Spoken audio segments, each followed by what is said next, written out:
Msikilizeni mwanamke mwenzenu anachowaambia hapo. Sikiliza kwa makini sana. Msikilize huyo hapo mwanamke mwenzenu. Dada, mwanaume aachwi kwa sababu ana mwanamke mwingine. Mwanamume aachwi kwa sababu amelala nje. Mwanaume aachwi kwa sababu umeona message za mwanamke kwenye simu yake. Mwanaume aachwi kwa sababu amechelewa kurudi nyumbani. Mwanaume aachwi eti kwa sababu yupo nyumbani alafu kuna simu imeingia pale anavoongea amejingata-ngata, sijui amejiuma-uma. Yaani mwanaume aachwi kwa sababu ya vitu vya kipumbavu. Yaani hivyo ni vitu vya kijinga. Na kukumbusha tu, hata utoke kwa huyo ulionaye mwenye hizo tabia, hauwezi kuja kumpata mwanaume ambaye hana hizo tabia. Yaani aliyenyooka. Hauwezi kumkuta eti mwanaume ambaye kwenye simu yake hana fundi bomba, alafu ukimpigia ni sauti ya kike. Yaani walionyookaga hawapo, ambao hawana hivyo vikolokolo. Yaani hawapo. Zaidi sasa ndio ukitoka nje sasa binti, utampata ambaye anamleta mwanamke nyumbani, mnalala wote. Hapo ndo utalia kwa uchungu eti mwanaume jamani ana mtoto nje, unabeba mabegi. Mwanaume aachwi kwa sababu ana mtoto nje. Mwanaume aachwi. Mwanaume ndo anaacha. Yaani wewe sasa ukiwa na hizo tabia, geuza mbele nyuma. Wewe sasa ukichelewa kurudi nyumbani unaachwa. Wewe ukichepuka unaachwa. Mwanamke ndo anaachwa na sio mwanaume. Mwanaume aachwi. Mimi nawakumbusha tu. Mwanaume aachwi. Mwanamke ndo anaachwa.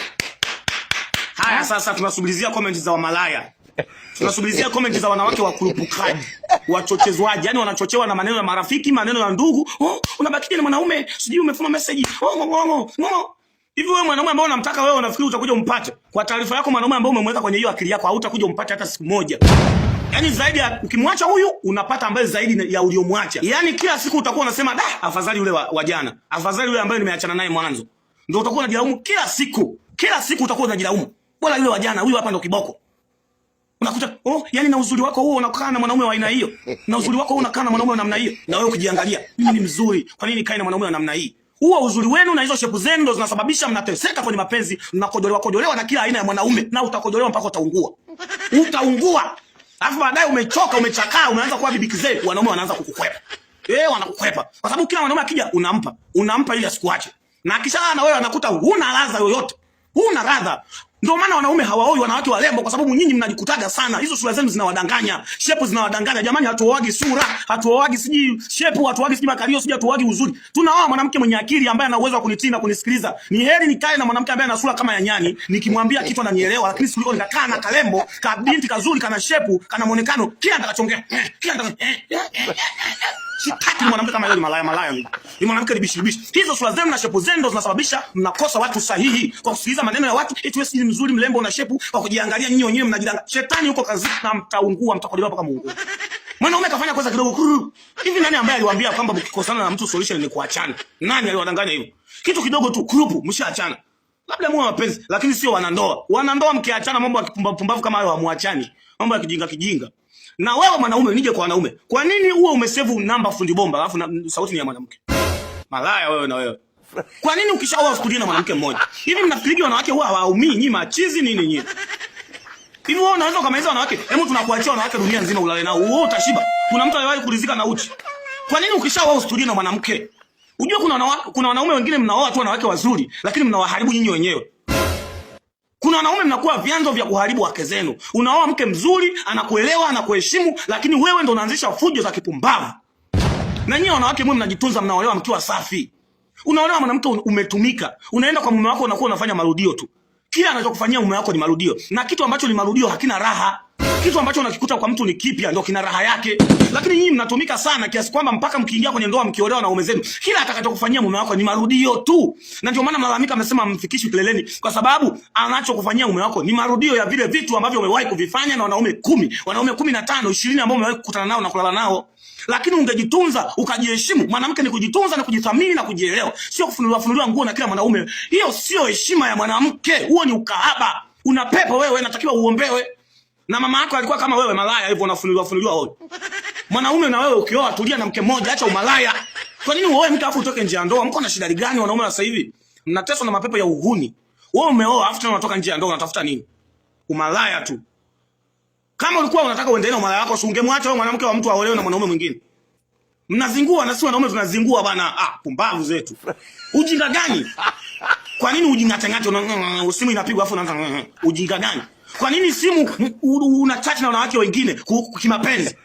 Wewe ulioa kabisa ulifunga ndoa na yule mwanamke ukalizia kuwa naye. Ulioa kwa sababu ya kudhibiti tamaa za mwili. Tena kwa nini umemuoa kwa sababu ya kudhibiti tamaa za mwili? Alafu tena unaanza kutoka nje ya ndoa. Unatafuta nini nje? Jamani, kuchiti kunauma, kusalitiwa kunauma, haijalishi ni mwanamke ni mwanaume. Usaliti unauma. Acheni uhuni wanaume, tulieni mkishaoa. Acheni umalaya, wanawake wanaumia. Sio kwamba wana moyo wa maembe. Acheni umalaya. Na nyinyi wanawake, ili waumezeni wasiwachiti. Hakikisheni mnaolewa mkiwa na bikra.